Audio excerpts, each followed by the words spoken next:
Well, we blew a colossal opportunity. A chance to go up 1-0 after a 15-point lead was created, and it was blown because the Clippers could not do the little things in what was a thrilling game one. What went wrong, and are the Clippers in trouble after this loss? Going to be talking about it all on today's Locked On Playoff Clippers.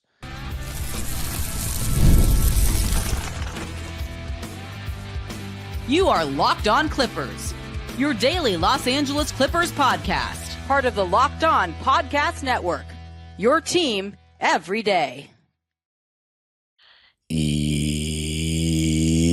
Yes, sir. You were locking in with the Clips. Thank you for making Locked On Clippers the first listen of your day, your team every day. I'm your host, Darian Vaziri, born and raised in LA, been a Clipper fan for 20 years, been covering the team for 5 years on my own personal YouTube channel, Dime Dropper, and right here on the Locked On Podcast Network for 3 for Locked On Clippers. Make sure you subscribe on YouTube, hit the notification bell.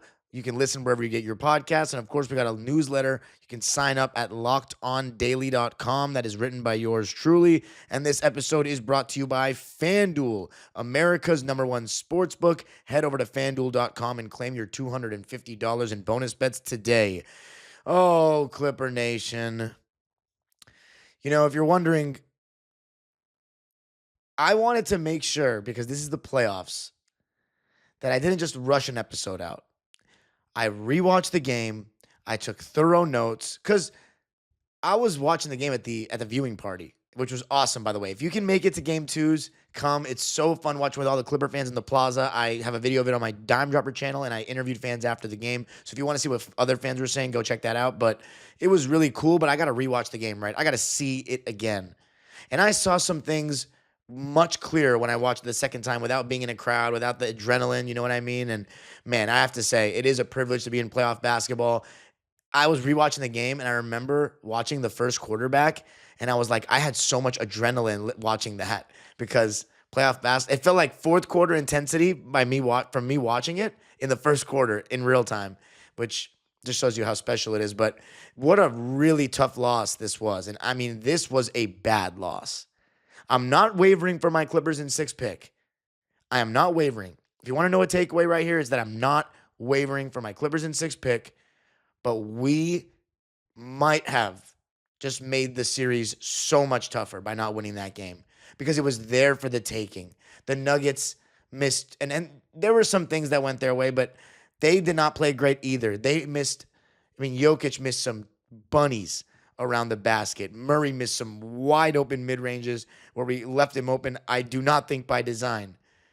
Jokic missed 2 free throws late in the game, and we still couldn't come up with a win after being ahead of the majority of the game and having a 15-point lead at one point, although it was the second quarter at 51-36, and a double-digit lead in today's NBA is not what it once was, especially in the second quarter. But it was just that we had the command of the game for most of it. You know what I'm saying? It literally was playing out exactly how I expected it to play out, like we had talked about all week long.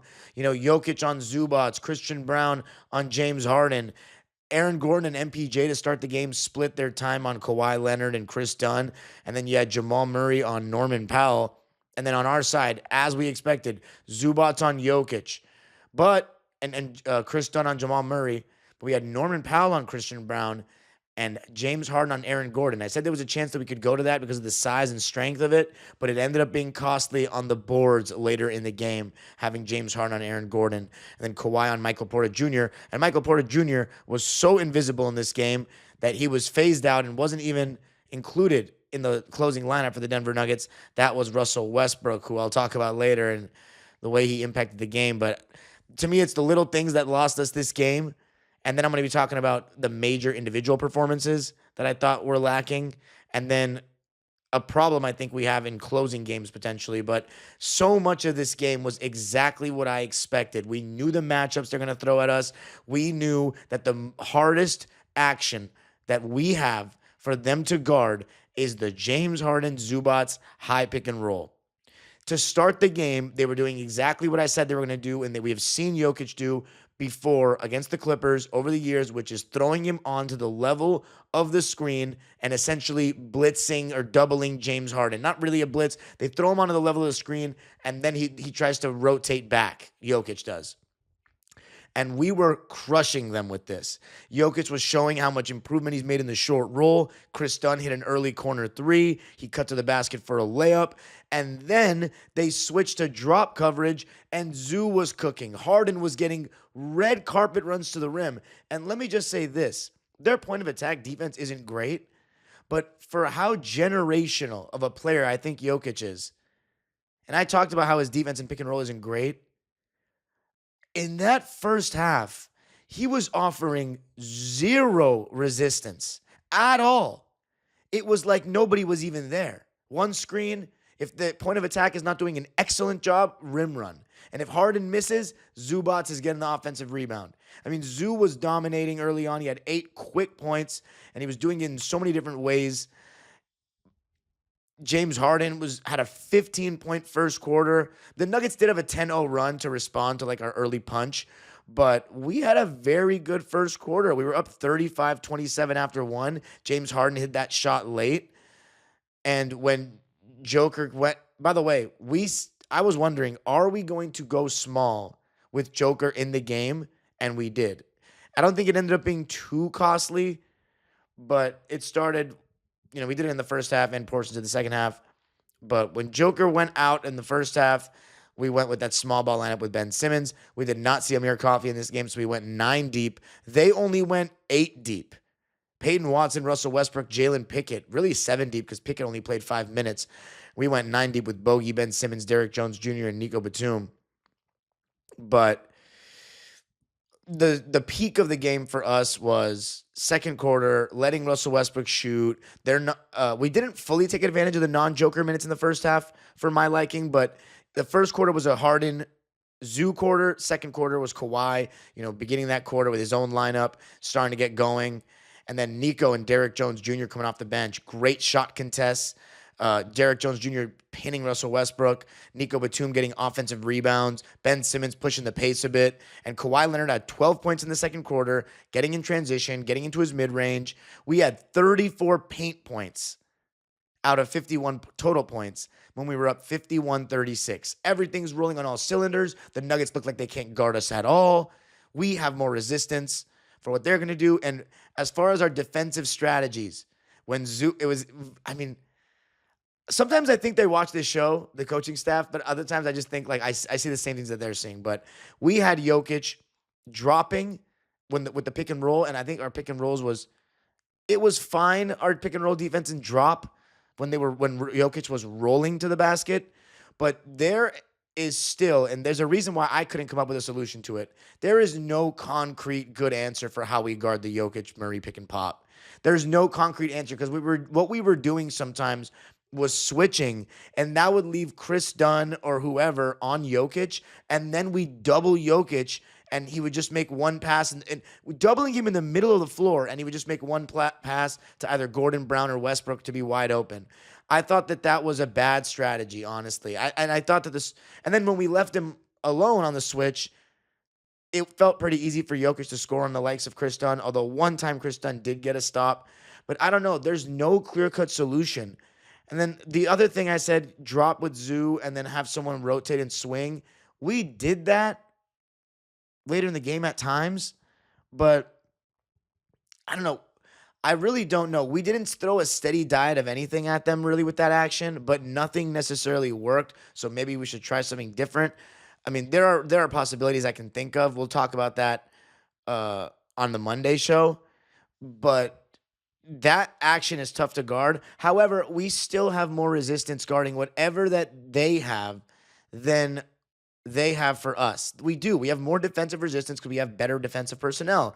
But when they called this one particular timeout in that second quarter, they immediately looked like a different team just based on their effort. Now, from our side of things, we turned the ball over too much. And just had a cold spell. Like there was one point of that stretch where Zubac missed like 2 bunnies, and they got onto an 11-0 run because they were starting to get stops and getting out in transition. And one thing has been a very consistent theme for the Clippers and Ty Lue Take care of the ball. Take care of the ball. Prevent the Nuggets from getting in transition.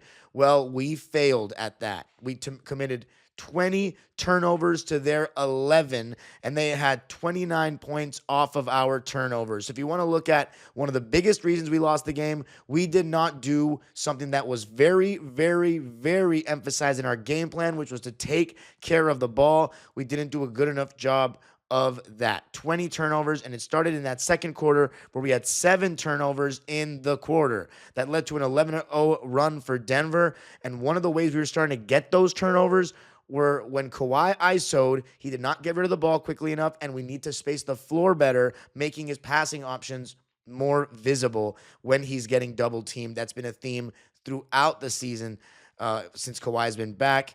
And of course, some of them were just pure carelessness, but we still had a 4-point lead going into the half. Even though we were outscored 22-18 in the second, you'll still take that. And for anyone that thought we were going to go into Denver and just whoop them, they're delusional. It's going to have to be a tough, grinded out game. You're talking about Jokic and Murray in the playoffs. It's a different level. And in the third quarter, it was a very exchanging baskets kind of quarter. We got outscored 23-22, but we were right there. Zoo was playing great. Kawhi was taken out at the 5:24 mark of the third quarter. So a lot of fans, I was live watching Twitter. I was watching the game and reading Twitter at the same time and during commercials. And everyone's like, is Kawhi hurt? Is Kawhi hurt? He's been out for so long. And I'm like, guys, calm down. He's probably just getting an extended rest. And considering the game went to overtime, I'm kind of happy he got it. But maybe would it have gone to overtime if he hadn't gotten it? I don't know. It's not like Kawhi was very good in this game, and I'll talk about that a little later. But James Harden was in foul trouble. That was a little bit of a problem. And we weren't getting anything from Bogey and Norman Powell throughout the game. Chris Dunn started passing up some open shots. This was in the third quarter, part of why we only scored 22 points. But one thing I will give us is that up until the fourth, every time the Nuggets tried to tie the game, we would score. One really weird thing that Ty would do is that we pulled Kawhi and James Harden at the end of the second and third quarters, I guess for like extended rest, but very risky. I don't think those lineups completely killed us, but it hurt our momentum. It didn't necessarily help anything. So that's a very questionable decision by the coaching staff. And then when I say little things, I always talk about rebounds. Rebounds. We allowed so many offensive rebounds late in the game. So many. And had some really bad possessions down the stretch. Really bad possessions. So when it comes to the overall big picture, we're fine.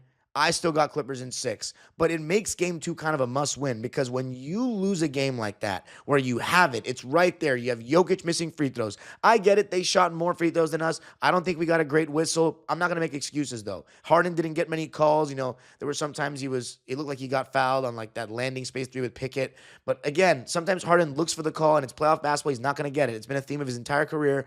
And overall, Harden played very well. I'll talk about the main players in a second, but the little things that you need to win games, rebounding late, not turning the ball over, double teaming in the middle of the floor.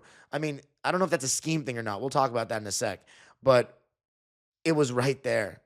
It was right there. And coming up, I'm going to be talking about the sequences that killed us in the fourth and Kawhi Leonard's performance, as well as the rest of the guys. There's just so much to talk about. Let's just keep talking, man. I can't even get into it.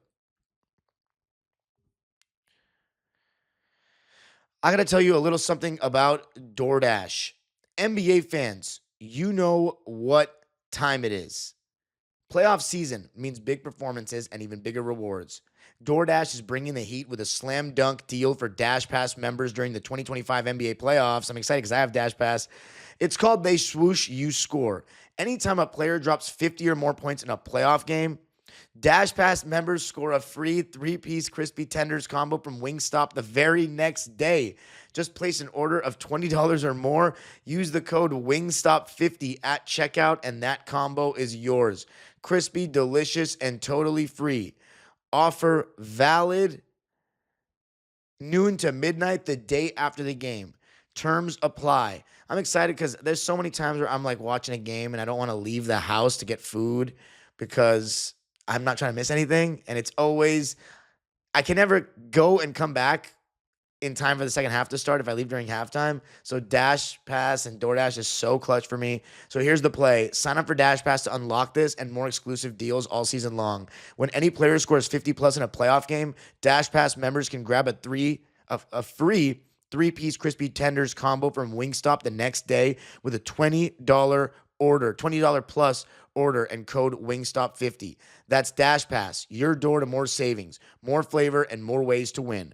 Terms apply.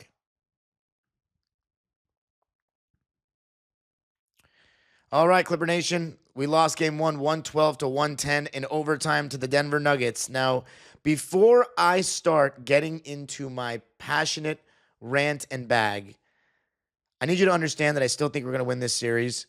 I still think that we're going to win in 6 games. Do I think game 2 is a must win?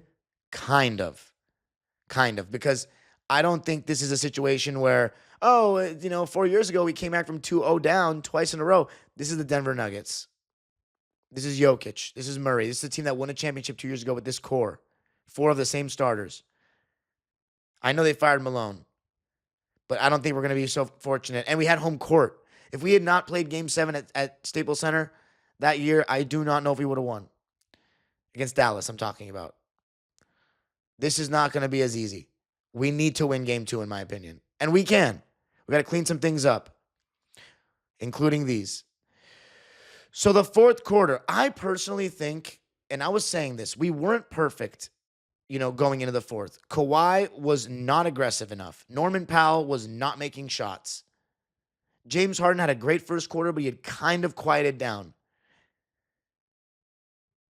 Ty Lue, honestly, scheme-wise, I think we were okay, but the decisions to pull Kawhi and James Harden at the end were just a little questionable. But overall, scheme-wise, going into the fourth, I don't think we were doing anything too wrong. What do people think we should do on the Jokic Murray pick and pop? I'm genuinely asking questions because here's the thing. Every damn team in the NBA and their coaching staffs have the same issue with these guys. So it's not that easy, but we're going into the fourth quarter with a lead in game 1 of the playoffs. We weren't seeing, besides stretches for them, too much defensive resistance. I mean, they did only allow 22 points in the third quarter, I will say, but I still felt confident. I still felt confident in where we were at. At the beginning of the fourth, Kawhi started to get going a bit, answered any questions about is he injured with that beautiful dunk in transition. But then you knew you were going to get a Nuggets push. Like, it's just inevitable. It's just a matter of, can you withstand that push? And we did not. We did not fully withstand that push. Jamal Murray tied the game. And by the way, when it comes to Ben Simmons, I don't mean to pick on him too much before I get into the important players that actually matter, because Ben Simmons' performance is not going to be the end-all, be-all. But when Kawhi Leonard's getting double-teamed or loaded up off of, and Ben Simmons' man is leaving to double, and Ben Simmons does not try to get open and try to take advantage of that, instead he camps on the other side where Kawhi can't even see him, you should not be on a playoff floor if you're doing that. Because even though Westbrook can't shoot, the difference is he's flashing to open space. Same with Chris Dunn. Ben Simmons playing hide and go seek? No, brother. And again, it's the same guy who was an all-star a couple of years before. In Brooklyn, we could see that he is not playing with the same level of confidence. He does not move the same way. Maybe it's the confidence in his body, but point blank is he does not have enough confidence to guarantee his spot on the floor in a playoff game for more than a couple of minutes, I think. Honestly, when we get higher in the upper levels of the playoffs, if we're lucky enough to get through this series, and I don't say lucky enough in like a demeaning way, I mean because it's going to take some luck, as it always does in sports, we might have to shorten this rotation against OKC. Like Ben Simmons, confidence is everything in this sport and everything in life, but in everything in this sport, he's not even looking at the rim. He's going away from the ball when Harden's getting doubled, like when Kawhi's getting doubled. It's like, dude, I get you're trying to give him space, but your man doesn't respect you. So what space does Kawhi have? And here's another thing that pisses me off. Jamal Murray's made like 2 threes, and you're have a hand down when you're switching onto him, like you're not up on him when you're switching onto him, you're just with the hand down with fourth quarter Murray. Like, where's your urgency level? Where's your attention to detail? Like, I understand that no one expects anything from you anymore, but are you crazy? And that's honestly partially on Ty. How long was Zubac out the game for? He was out from, let's see, I marked it down. Zubac was out the game from 2:27 left in the third to 7:12 left in the game. So that's like 7 minutes of basketball, let alone how much actual time that is. Dude, are you serious? This is not time to rest. For what? It's the playoffs. The coaching staff needs to get their head out of their asses with that. Come on. Play them more. This is it. This is it, man.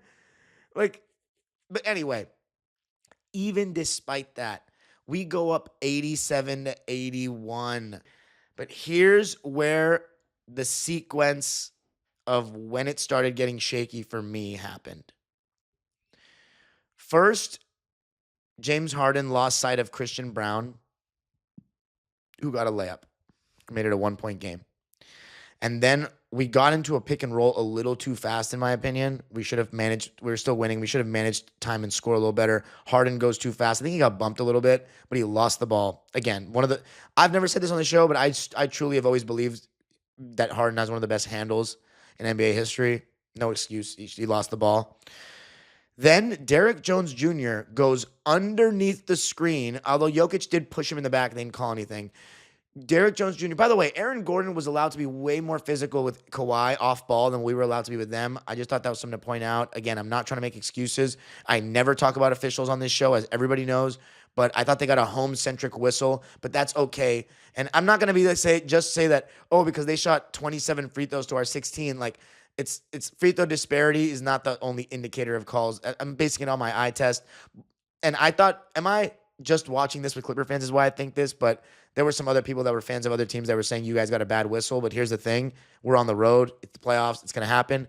As long as we get some home-centric calls at Intuit, I'm okay with it. The refs had nothing to do with how we lost this game. Quote me on that, please. But the sequence, by the way, I can't believe I got to cap these episodes at 34 minutes. It's the playoffs. I'm sorry. I'm gonna figure out a way to get this all in. So coming up, I'm going to talk about the sequence. I feel like I've talked about so much, but so little at the same time. Here's my biggest takeaway. Kawhi Leonard was not good enough. He had 7 turnovers in the game. 7 turnovers, but honestly, forget it. We're going to get into the bad sequence right now. So Harden lost sight of Christian Brown. Then he lost the ball. Then Derrick Jones Jr. went underneath the screen and Murray hit a 3. Then we had another early shot clock pick and roll where James Harden jumped past and it was nearly a backcourt violation. So this is when I was getting scared because Kawhi makes me worried to close games, and I'll get into that more at the end. But James Harden looking shaky scared me because I knew that he was our best source of crunch time offense, and he's our best source of offense against this team. And he was getting a little shaky there. And that possession was a horrible possession where there was no real advantage created, and Nico Batum hit that ridiculous 3. Ridiculous 3. And then on the very next possession, we had, I believe, Harden against Joker one-on-one on the switch, and Nico Batum doubled in the middle of the floor, 1 pass away, and Aaron Gordon was open for 3. I think we're going to have to make Jokic work against Harden and Kawhi one-on-one on those switches because the 1 pass away, doubling in the middle of the floor, it's just way too easy. And we said we wanted to prevent the other guys from getting going, and that's not what we did late in this game because Brown made a 3. Westbrook made big shots. Aaron Gordon made big plays. And Murray made big shots. So everybody else was making big shots. We actually did a decent enough job on Jokic, but it was the other guys, and that's what we don't want. So we're going to have to make some hard decisions, especially when that pick and pop forces us to make either switch or throw 2 on the ball or whatever it is. But after that, Kawhi was double teamed, and he had a little while in isolation where he could have made a move, tried to get into the gaps, but then he waited. He saw the double, and he panicked and stepped back. You never want to get pushed back when you have the ball one-on-one and with pressure. If you're getting pushed back towards half court, the defense is doing their job, and you are getting more prone to a turnover, and we get a bad shot off on that possession. I mean, again, this was all in one. This is all one sequence of stuff. Russ got an offensive rebound. After that, Russ got an offensive rebound because Kawhi did not get the inside position. On the next possession, Nico Batum did not shoot when he was wide open under the basket. Instead, gave it to Derrick Jones Jr., who missed a chippy. Thankfully, James Harden made some free throws later to give us the lead. And then Chris Dunn had an unnecessary double team in the middle of the floor on Murray before a screen was even set. That led to actually, no, it wasn't. It was on Jokic on the wing when it was, I believe, Zubac was on him and he just doubled, leaving Westbrook wide open under the basket, and Kawhi just didn't even rotate. So are we planning on just leaving? It was a very clear theme that Chris Dunn wanted Russell Westbrook to be left open, or if by all, like that was, I'm pretty sure it was a game plan, but late in the game, Chris Dunn was making it blatantly obvious that we're not going to guard Westbrook. But that came back to bite us to some degree. So coming up, I'm going to expand more on how that came back to bite us and continue on the sequence. I got to tell you a little something about FanDuel. The NBA playoffs are almost here, and FanDuel is giving new customers an incredible way to get in on the action. Right now, when you join FanDuel and place your first $5 bet, you'll get $250 in bonus bets if your bet wins. FanDuel, let's see what FanDuel's got cooking right now. In terms of NBA odds, after game ones, some game ones have been played. Let's see. Minnesota is now minus 138 to win that Lakers series.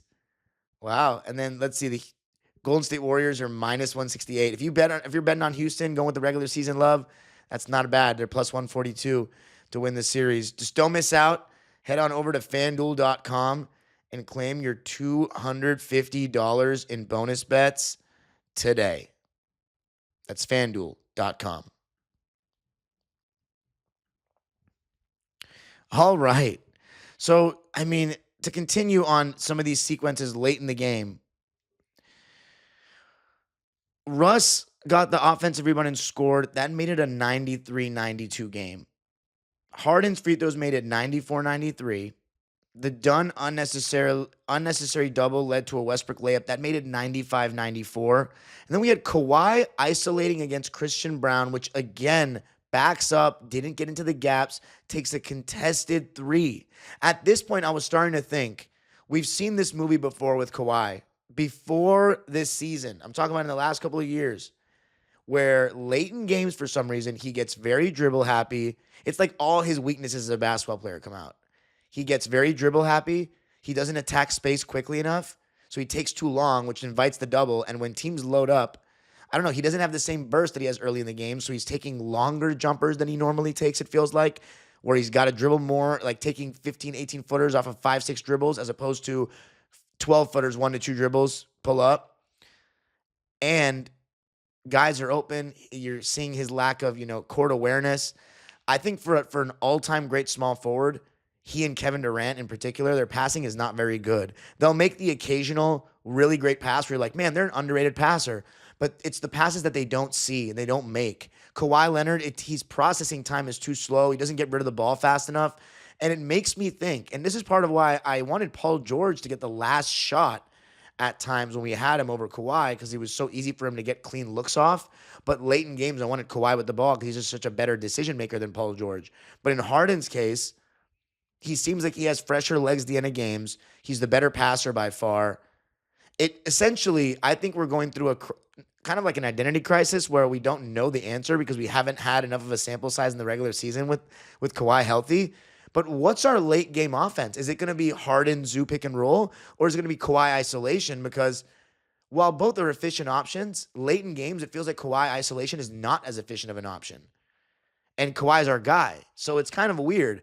The obvious answer is like whatever is going well that game. Well, in this game, it was James Harden, Zoo. And this series, it's probably going to be James Harden, Zoo. We said that before the series. So to see that we went back to Kawhi, even after Harden's getting some good stuff, that was, I don't think, the right decision from Harden, Kawhi, or the coaching staff, or all the above. But the offensive rebounds were egregious. I marked down each one and who was at fault. The first one I said was Kawhi. Second one, James Harden against Aaron Gordon. He actually boxed out, but he didn't tried to push him out of the paint with his butt. A lot of people are making excuses for some of the Harden defensive stuff at the end of the game. And look, I think Harden could be the player of the game for the Clippers if you want to say it. I'm going with Zoo because there was less defensive mishaps. But Harden, I mean, the game-tying shot, that could have been one of the biggest shots in Clipper history had we pulled it out. You know, Kawhi Leonard, 7 turnovers and only 22 points is not good enough. And I know I haven't mentioned it enough so far in this pod because I'm trying to look at things from a team aspect. But if we want to look individuals, yeah, Norman Powell was 5 for 12 and had 12 points. No. The number one, I don't care that he shot 60%, is Kawhi. 22 points in a playoff game in overtime is unacceptable. And 7 turnovers? 7 turnovers. And here's the best part about it. The fact that I'm even complaining about Kawhi Leonard's performance in a playoff game is a blessing. Do you know how many times as your host I've said if Kawhi's healthy? I'm honestly, you can't say I'm being too negative. I'm looking at the positive. I'm actually getting to talk about Kawhi in a playoff game. But he's got to be better than that. 7 turnovers? Are you out of your mind? He's not swinging the ball fast enough. He's not seeing, the floor well. But it's also on the other guys. Ben Simmons, Chris Dunn, and Derrick Jones. Derrick Jones is better than the others, but they just shy away from the ball on the weak side when Kawhi's getting loaded up on. Strong side load up on the opposite side of the floor. They're just like, hey, I'm hanging out in the corner. Like, the only way you can get the ball to me is if you chuck it across the court. And it's not like Kawhi is a great skip passer. So, like, he's got to be better, Kawhi Leonard, taking care of the ball. And that sideline turnover when we were up by 1, when we were up 96-95, the ball shouldn't have even been in his hands, in my opinion. It should have been with James Harden with the pick and roll with Zoo. And even Bob Myers was saying it. I rewatched the game on the national feed because we were watching, of course, Brian Seaman and Jimmy and KP the GOAT on the Intuit watch party feed. But terrible turnover on the sideline, just losing the ball. And then I honestly defend the strategy to double to rotate when Jokic was open for a split second. Just make Russ beat you on that. He makes the corner 3. You're going to live with that. Great shot by Russ. If anything, the thing about Russ that just impressed me the most, though, is like he had a lot of those bonehead mistakes where he was running full speed to the basket. There was that one time they were winning by 1, and he could have wasted time, and he just went up. He's just so out of control and misses so many layups. But the one thing I got to give the guy, and I've always said this about him, is he plays quarter 4 with the energy of quarter 1. Like, his endurance is ridiculous. And the strategy of completely disrespecting him at the end of the game was way too much. Because for me, it's like, if you're at a disadvantage defensively where you're like, oh, bad matchup, Jokic against Chris Dunn in the low post, he's already worked his way into the paint, and Westbrook's open in the corner, yes, or on the wing, double. But you don't just double Jamal Murray bringing the ball up the court because you're like, hey, let's just make Westbrook beat us in any way, shape, or form. We cannot disrespect what an engaged Westbrook does, what a Westbrook that bought into his team. If he's catching the ball in the middle of the floor with nobody there, I mean, that's going to be a problem. But, I mean, James Harden's game-tying shot was great. That last possession, we doubled down on the strategy to leave Westbrook open in that play, and Russ did not see Aaron Gordon under the basket, so we got away with that. But in overtime, as far as the rebounds, I don't want to let anybody off the hook. So James Harden, he didn't push Aaron Gordon far enough on that rebound, and he was late to jump as well. So I really don't know about the Harden-Gordon stuff because the rebounding is a problem. But let's see. There was one where nobody, on that same possession that Harden didn't get the rebound, nobody put a body on anyone. And then Jokic shot a floater. Everyone was ball watching. Everyone. And then there was another one. Chris Dunn did not put a body on Westbrook, and he just came from behind. If you don't want to do the little thing, there's no rebounds, no rings. There's no excuse for that. The whole team is ball watching in crunch time. You think you can win playoff games like that? That is crazy. That is crazy. Every level that you play at, whether it's youth basketball, rec center, when you get to the high levels, the championship game, to the club gold level tournaments or whatever, in AAU or in the national championship game, in the Final Four, you need to box out because they exposed that. Westbrook completely exposed that at the end of the game. But anyway, in overtime, I thought we should have gone to Harden against Murray more in the pick and roll. They cannot guard that. He got by Jamal Murray anytime he wanted to. There was one time where Harden had the ball and it looked like he was about to ISO after scoring, and then he said, nah, Kawhi, post up. I thought that was a shocking decision. I don't know why. That was too unselfish by Harden and not a smart decision. He should have gone at him. I know it's Kawhi's team, but like the commenters have said, it has been Harden's team this season. But it's not about this season. It's about this game. Harden was playing better. The game flow was dictating that he should have gone up. He let them off the hook by trying to throw it to Kawhi there. And so that was a bad decision when he threw it to him at the elbow in overtime. And then there was another time where Harden turned the ball over because he ran a pick and roll against Aaron Gordon guarding him and Jokic. Again, go get Murray in there. Don't let him off the hook. And he turned the ball over. So, I mean, I think Harden was very good though overall, but everybody's at fault. Like it doesn't matter who's at fault for less and this and that. Like it doesn't matter. If you want to ask me who is at fault for the most, I'd say Kawhi and then Norman Powell and then Bogey and then Ty Lue and Ben Simmons. But Kawhi's passing was nowhere near good enough, and we ended up losing the game. And last possession to not even get a shot off. Like Nico Batum's got to make a better pass, but Harden's got to initiate some contact as well to Westbrook. You can't just you're not going to initiate contact and he's denying you the ball. Like, of course he's going to get a hand on it.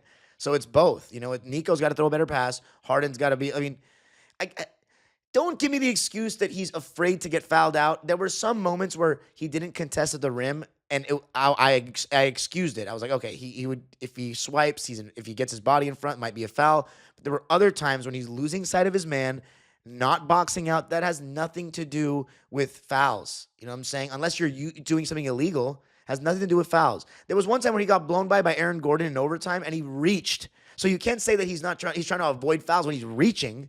So Harden late in the game defensively wasn't great. We don't throw the ball to Zubac either, by the way. Okay, we forgot about this. Forget this 34 minutes. I mean, this is a playoffs. The Zubac late in game, how we completely forget he exists besides screening, that's a problem. It reminds me of the Phoenix Suns when they had DeAndre Ayton and they would phase him out of games and he got upset. I don't think Zoo's going to get upset, but in the fourth quarters, we should still throw it in the post to Zoo, especially when Jokic had 4 fouls. We cannot let them off the hook. We got to go with our bread and butter. Put Jokic and Murray in the action and make them guard. Kawhi isolation is not going to be as good during crunch time in this series. And then what should our closing lineup really be? Norman Powell was not doing himself any favors. He did some really boneheaded stuff yesterday, and he doesn't offer anything else besides his shot making, and he hasn't been making his shots since he's come back from the injury consistently. So we can't be married to him late in games. I also don't think we can be married to Chris Dunn late in games because of his lack of shooting and passing up shots. But man, like that steal he got to lead to Harden's 3 to make it 107 to 108. It's like he makes plays like that where you're like, God, you want to keep him on the floor. But Derrick Jones Jr. and Nico Batum should be strongly considered for closing more in this series because Norman Powell, I just don't think he should be a guaranteed closer. I think I respect the decision. I defend the decision in game 1 to stick with Norm to potentially make a big shot. He ended up shooting 5 for 12 and 2 for 6 from 3, but 12 points, 3 rebounds, 4 assists, 1 steal, 1 block. The 4 turnovers from Norm is really where it's bad. I mean, Kawhi and Norm accounted for 11 of our 20 turnovers. And they're not doing, in Kawhi's case, yes, he was doing more ball handling, but Norm's not doing a ton of ball handling to be turning the ball over like that. As far as Kawhi, he had 22 points, 6 rebounds, 2 assists, 3 steals, 7 turnovers is way too much. And he shot 9 for 15. So, if you're shooting that efficiently, you should be shooting more. And I know what some people are going to say. He was getting doubled. Bruh, you're a mid-range sniper. He's not getting hard doubled half the time. It's a lot of loading up. So get to the gaps and rise up before the second guy comes and commits. He's done it before. You got to just force some shots. You got to take some shots with a couple arms in your face. He does that and makes them. So yeah, instead of 9 for 15, maybe 10 for 19. I don't care. 41 minutes for Kawhi Leonard in the end. I still think it was a little risky sitting him for 5 minutes in the third quarter, but we'll see if there's any adjustment there. 15 shots when you're that efficient is not enough. I'm sorry, it's not. And the turnovers is inexcusable. I laid out boxing out stuff. There was stuff there. If you want to excuse Kawhi, you're absolutely crazy. It starts and ends with him. Zubac 21 and 13. 2 assists, 1 steal, 2 turnovers on 10 for 15 shooting. Again, he needs to be getting the ball more in the fourth quarter. He's not just a guy that for the first 3 quarters is a guy you can go to and then he's a screener for the rest of the game. That's not how this should work, especially when Jokic is in foul trouble. James Harden, I mean, he was, I thought, pretty awesome overall. 32 points, 6 rebounds, 11 assists, and just 2 turnovers. I mean, when you look at it that way, look at his stats, look at his efficiency, 11 for 22 from the field, 50%, 4 for 9 from 3, and 6 for 6 from the foul line, and potentially should have gotten more free throws. I mean, you get enough from Harden there. Yes, I'm not even calling it nitpicking. It's more just calling out what happened late in the game. If Harden lost sight of his man twice in the fourth quarter, I'm going to say it because it's part of why the Clippers lost.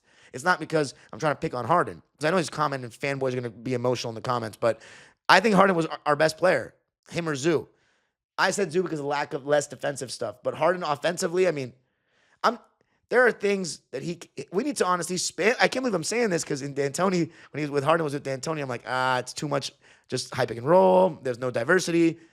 We need more Zubats and Harden high pick and roll in crunch time. So Harden brought it. He did his part overall. And I think Zoot still did his part. But Kawhi and Norman Powell did not. And Bogey did not. Chris Dunn, I think he did, honestly. 10 points, 3 rebounds, 1 assist, 1 steal, 1 block on 4 for 8 shooting and 2 for 5 from 3. If Chris Dunn's going to shoot 50% from the field and 40 from 3, he's doing his part. Nico, 50% from the field and 3. All his shots were 3s, 3 for 6, 9 points, 2 boards, 1 assist. 2 turnovers, though, which is, we can avoid that. He doesn't really handle the ball at all.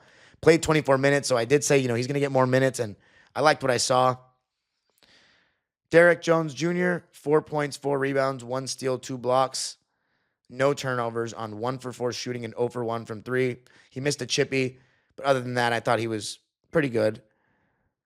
Ben Simmons, 0 for 1, 0 points, 2 rebounds, 2 assists, 1 block, no turnovers. And then Bogey was 0 for 3, missed all his threes. All his shots were 3s, missed them all.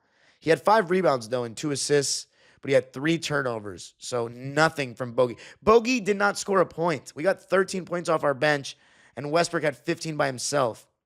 Jokic had 29, 9, and 12 on 50% shooting, 12 for 24, and 1 for 4 from 3 and 4 for 6 on the free throw line. I'll take those stats, honestly. But it's 21, 9, and 7 for Murray. He shot 7 for 20, though, so that's why I'm like the Nuggets can play so much better, too. And MPJ had 3 points. But Aaron Gordon had 25, and Westbrook had 15. And Christian Brown had 11. So that's where we got to limit it. So in terms of strategies and adjustments, I have to do another episode. And I'll definitely be live on Dime Dropper on Sunday night. So if you want to listen to me talk about other games and, again, expand on this, Dime Dropper on Sunday night. Because there's so much to say. And then we'll have a Monday episode. There's so much to say. But it's a bad loss. It's a bad loss, but we can adjust. We just got to take better care of the ball. We got to stop doubling in the middle of the floor unless it's like a dire mismatch. And Kawhi needs to be so much better. So does Norm. But Kawhi, 7 turnovers is egregious. 22 points? Bro, we need 27 plus. But anyway, James Harden played great. Zubats played great. Chris Dunn was good. Derek Jones and Batum, fine. Other guys got to be better. Coaching staff got to be better. There's a lot of basketball to be played, ladies and gentlemen. You can follow me on Twitter and Instagram at Dime Dropper Pod. Go subscribe to Dime Dropper because I'm going to be doing vlogs for every single game. Viewing parties, at the games, and live breakdowns. So go check out what the Clipper fans are saying after game 1. And this channel for all the analysis right here. Subscribe. Hit the notification bell. We did not hit 7,000 before the playoffs, but I know we're going to hit it in this series. So hit the subscribe button. And if you're a Denver fan, I know you're going to trash me for my takes about the refs for 5 seconds, but honestly, what did you think of the analysis from our side? The age-old proverb continues, go Clippers.